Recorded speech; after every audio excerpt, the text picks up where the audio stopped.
Tonight on Chronicle, it's the art that was underfoot, stepping on to history and early American floor cloths. Where I can go into a house and we can put these down wall to wall as well. So we'll take out the base moldings and then we'll put down the floor cloth and then put the base moldings back so it actually will look like linoleum. In an absolutely brilliant segue now, a Claremont man has found his own way to let people walk on to history. Dennis Belanger makes reproductions of 18th century floor cloths, the very first floor coverings used in America.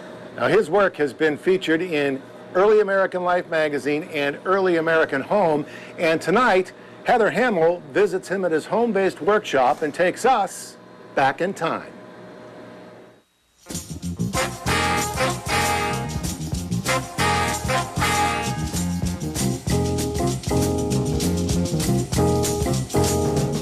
Bright, colorful, and when you step onto one, you're stepping back in time.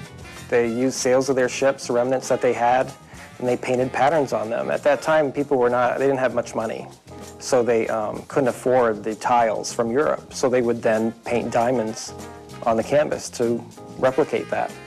Today, Dennis Belanger is doing the same thing. A decade ago, he didn't even know what a floor cloth was. When we first bought this house, we wanted to restore it back to the way it might have looked 200 years ago. So my wife researched, and she had found out that in that time period, they used to use floor cloths on floors. And I didn't know what it was, and my wife had researched, and I guess what she said they were at that time were canvas that were painted and then varnished on top. So we researched more, and I said, gee, those are pretty cool, so why don't we try making one? After that one, he was hooked. He's been gathering patterns and painting his authentic early American reproductions ever since, with the honor of having his work featured in Early American Life and Early American Home magazines. Dennis paints all of his floor cloths by hand, hoping to preserve the quality and design that would have been used years ago.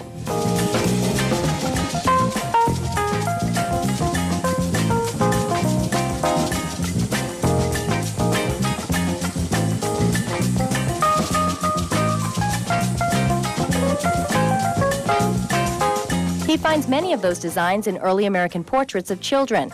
Take a look at this one entitled Boy with Finch, painted by John Brewster Jr. around 1800. The floor cloth that this child is standing on is recreated by Dennis for today's home. This portrait of Mary Williams, circa 1835, was the inspiration for this floor cloth. His research is exacting, promising his customers an authentic early American look.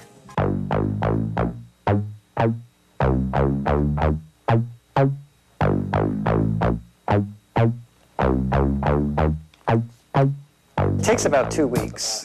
It's the initial process. You have the sailcloth, you have to prime it. That takes a couple of days. Then you have to put 4 coats of the base background color. And then you paint the pattern. And then you have 8 coats of urethane to put on top of that. So it is a long process. I don't let anybody come down here. I really don't. Not too many people, no. But this is where it all happens, right here in your own house, in the basement. In my house, in my basement.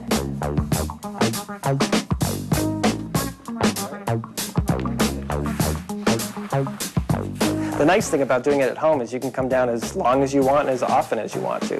The floors in his home workshop are covered with his artwork. Even the concrete has seen a good dose of paint. That's hard to avoid when you're doing most of your work right on the floor.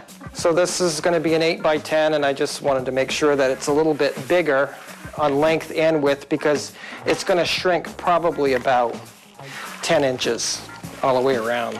He has to prime fast. If not, when the cloth shrinks, it wrinkles. And if that happens, he has to start all over again. Once it's dry, the color goes on, and then the time travel begins. This is a grapevine pattern.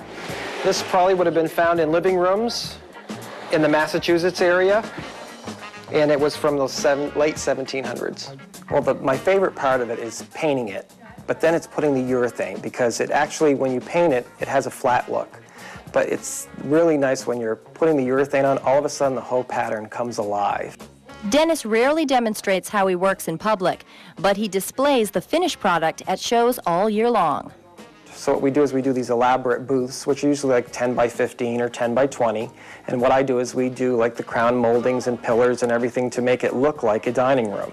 And then what we'll do is we'll have one on the floor with a table and chairs so that people can actually see where you can put these. When I did the first show, all of a sudden we sold out everything. They even wanted to buy the props that we brought. And I did all 8-foot by 10-foot floor cloths. They were huge, and one was on each wall. And I didn't bring any small ones, so people liked them and everything, but there wasn't something that they could carry with them home. So that's when I decided that I would do the 2x3s and 2x6s, and then I started doing placemats and things like that as well. Business has been booming ever since. Now he does custom orders, and sometimes he'll even install his historic design. Where I can go into a house, and we can put these down wall to wall as well. So we'll take out the base moldings, and then we'll put down the floor cloth, and then put the base moldings back, so it actually will look like linoleum. And speaking of linoleum, some people have inadvertently covered up their authentic floor cloths with just that. A lot of people will buy an old house that's 200 years old, and they'll have like linoleum down. Well, what they'll do is they'll take a shovel and they're taking the linoleum off. Then they'll look underneath the linoleum and they'll say, oh, wow, there's a felt pad, or there's a pad under the linoleum. And they don't know that it was probably a floor cloth. Dennis says many a floor cloth has been ruined because of this. Back in the 18th century, people would nail them down, and modern-day people would just lay another floor on top. A shame, since these gems from the past can actually outlast just about any other floor covering. There are some that are, museums have them now that are 100, 150 years old, and they're still there. But I put 8 coats of urethane on them. So a floor usually has about 3 or 4, so it has about 3 times, more than a wood floor has. So they're very durable. They're really easy to care for. You don't need to really vacuum them that often, just sweep them and wash with just soap and water. So long-lasting and fulfilling for Dennis, who says now that he's tried his hand at this, there's no going back. I did the 9 to 5, and I'm glad that I'm doing this now.